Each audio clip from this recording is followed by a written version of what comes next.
Type the words Hollow Earth entrance into any search engine, and you will find dozens of videos confidently pointing to a specific location, a cave system, a polar opening, a mountain pass, claiming it leads down into a hidden world beneath our feet.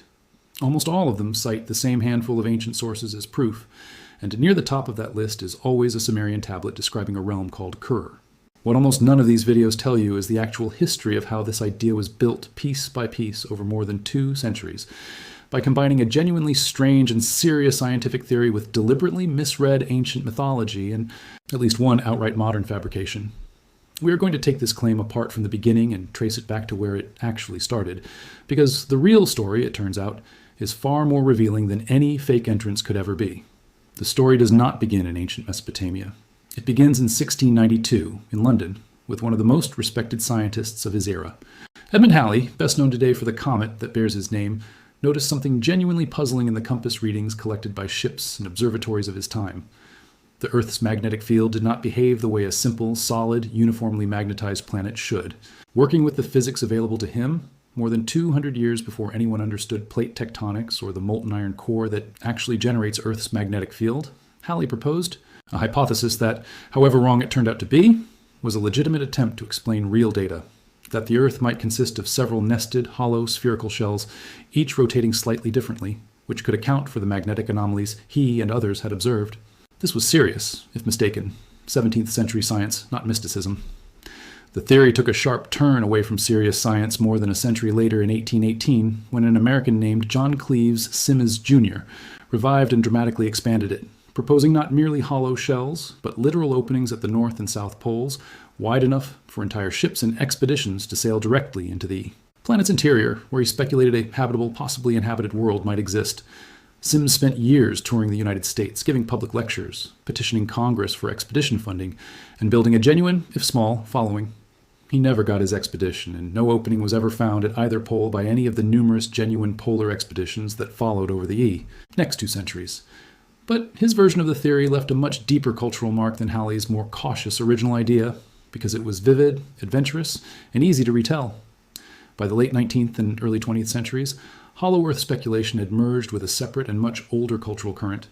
Western fascination with esoteric and occult interpretations of Asian religious traditions, particularly Tibetan Buddhist legends of a hidden, spiritually advanced kingdom sometimes referred to as Shambhala, and a related concept some occult writers began calling Agartha. These genuinely ancient legends, rooted in real Tibetan Buddhist cosmology, describe Shambhala as a pure land tied to specific spiritual practices and prophecy, a concept with deep meaning within its actual religious tradition. European and American occult writers in the early 20th century, largely disconnected from any serious study of Tibetan Buddhism itself, repackaged and reinterpreted these concepts, blending them with Simms's polar entrance theory to produce an entirely new hybridized myth. A hidden, technologically or spiritually advanced civilization living inside the hollow Earth, reachable through the poles, with ancient religious traditions worldwide supposedly hinting at its existence all along. This is exactly the cultural environment in which ancient underworld myths from completely unrelated civilizations, the Sumerian Kur, the Greek Hades, the Hindu and Buddhist concept of Patala, and others, started getting reinterpreted as scattered fragments of a single, secret, shared memory of this hollow interior.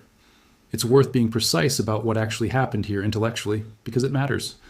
Writers in this period did not discover new translations of ancient texts that revealed previously hidden references to a physical inner Earth entrance. They took already well-understood religious texts, describing the realm of the dead in unmistakably spiritual and cosmological terms, and reinterpreted them through the lens of a theory that already existed independently in 19th century Western popular culture. The conclusion came first. The reinterpretation of ancient texts came afterward, shaped to fit it. One particular thread of this myth deserves direct attention because it gets repeated constantly online as though it were established historical fact. The claim that American Admiral Richard Byrd flew an expedition into a polar opening in 1947 or 1956, supposedly recording a secret diary describing an inner Earth civilization before the discovery was covered up by the United States government. This claim traces back to a piece of fiction published decades after Byrd's actual, real, and extensively documented polar expeditions. Expeditions whose genuine flight logs, photographs, and scientific records are part of the public historical record and contain absolutely nothing resembling the diary in question. Byrd was a real explorer who genuinely did conduct important polar research. The Hollow Earth Diary, attributed to him, is a later literary invention, not a suppressed historical document, and tracing its actual publishing history makes that origin completely clear. Now let's address the modern scientific case directly, because this is where speculation has to answer to actual evidence, and it does not survive the encounter. Seismology, the study of how earthquake vibrations travel through this planet, gives scientists a direct, continuously updated window into the Earth's interior structure, without anyone needing to physically travel there. Every significant earthquake on the planet sends measurable waves through the Earth's crust, mantle, outer core, and inner core, and the specific way those waves bend, slow, accelerate, or fail to pass through certain regions reveals an enormous amount about the density and physical state of the material involved. This data, collected from a global network of seismograph stations and refined continuously for more than a century, consistently confirms a solid mantle, a liquid metallic outer core, and a solid inner core, with no structural room anywhere in the model for large hollow voids, nested shells, or polar openings of the kind hollow Earth theory requires. This conclusion does not depend on a single study or a single research team. It is confirmed independently, every single day, by seismic activity occurring naturally and continuously all over the planet. Satellite observation closes the remaining gap in the theory, the supposed polar entrances themselves. Both poles have been continuously photographed, thermally imaged, and radar mapped by multiple independent space agencies for decades, producing extraordinarily detailed coverage of regions that are, despite their remoteness from human settlement, among the most thoroughly observed locations on the planet from orbit. No opening, gap, or thermal anomaly consistent with an entrance into the Earth's interior has ever been detected by any of these independent observation systems, despite decades of continuous monitoring driven by genuine scientific interest in polar ice, climate, and navigation, not by any attempt to specifically disprove hollow Earth claims. So if there is no real entrance, and the ancient Sumerian texts were never describing one in the first place, what does that leave us with? It leaves us with something that deserves to be appreciated on its own terms, rather than dismissed once the misreading is corrected. The actual Sumerian concept of Kur, described most vividly in the ancient poem known as the Descent of Inanna, presents a goddess journeying through 7 gates into the realm of the dead, stripped of her clothing and authority at each one, before eventually returning to the world above, transformed by the experience. Scholars of Mesopotamian religion read this, convincingly, as an exploration of vulnerability, loss, and symbolic death and rebirth, themes that show up across an enormous range of unrelated ancient mythologies, from the Greek myth of Persephone's seasonal descent into the underworld to comparable underworld journeys recorded in cultures with no historical contact with Mesopotamia at all. The recurrence of this theme across unconnected ancient societies is not evidence of a shared secret about a hollow planet. It is evidence of something arguably more interesting, that nearly every human culture that has ever existed has needed some way to symbolically process mortality, and the underworld journey, in countless independent forms, was the story so many of them reached for. The real history here is, in its own way, a better story than the fake one. A genuine 17th century scientist made a serious, if ultimately incorrect, attempt to explain real magnetic data. A 19th century promoter turned that idea into something far more dramatic and far less scientifically grounded. 20th century occult writers fused it with badly misread Tibetan Buddhist cosmology and ancient Mesopotamian poetry that had never claimed to describe a physical location in the first place. And a piece of mid-century fiction got mistaken by later generations who never checked the original source for a suppressed government secret. Each layer added more drama and less evidence. Strip all of that away, and what remains underneath, the actual ancient tablet, the actual myth, the actual science of what lies beneath our feet, turns out to be more than interesting enough without any of it. There is no entrance. There never needed to be one for the original story to matter. It helps to understand exactly how a piece of mid-century fiction managed to get mistaken for a suppressed government document, because the mechanism behind it explains a huge amount about how modern Hollow Earth claims spread in general.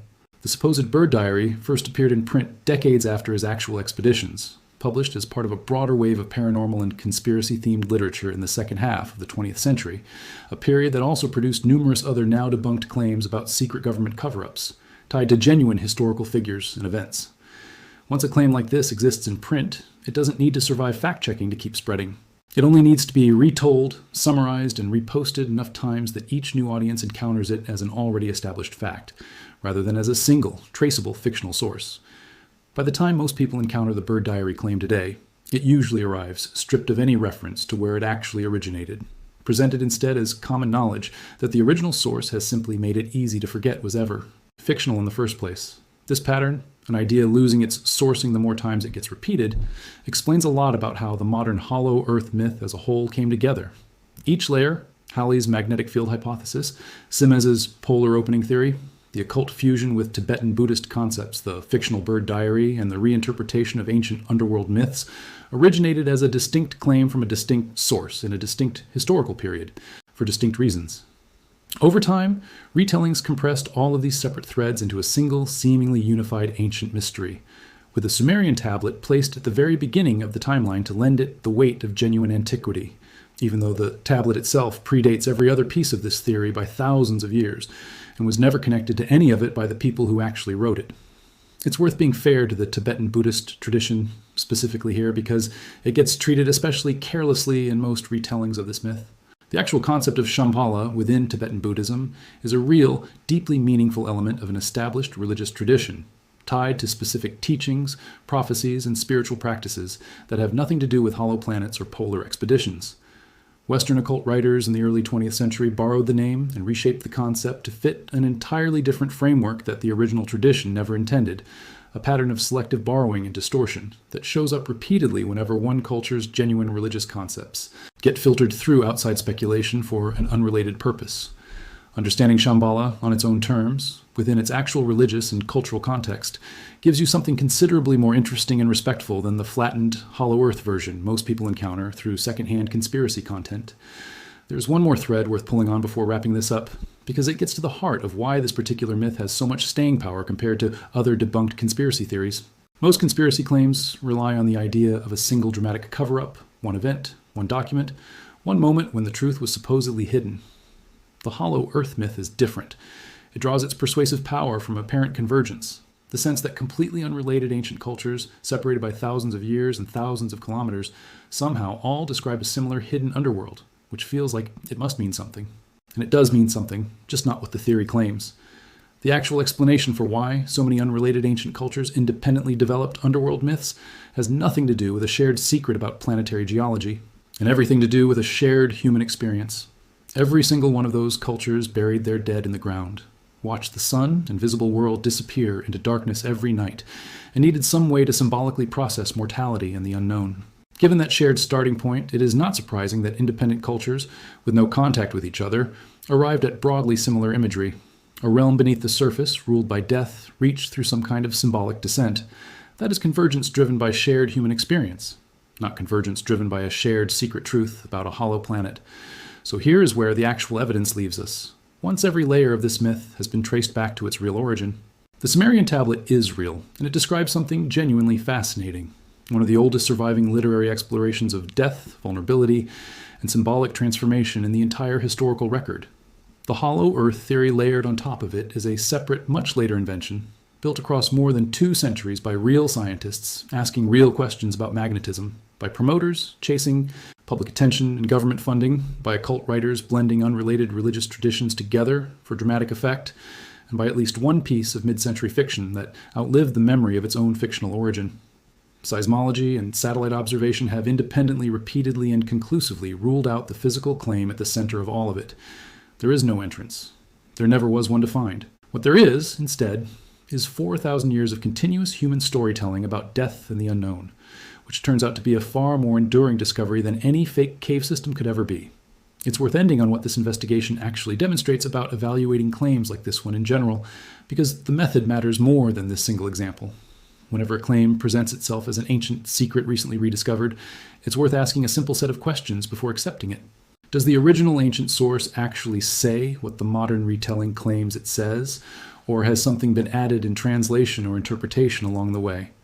Is there an identifiable point in history where a literal interpretation first got attached to a text that originally meant something else, and does that point trace back to a specific named source you can actually check? And does the physical claim at the center of the theory hold up against modern independently verifiable evidence, the kind collected continuously by instruments rather than asserted by a single narrator?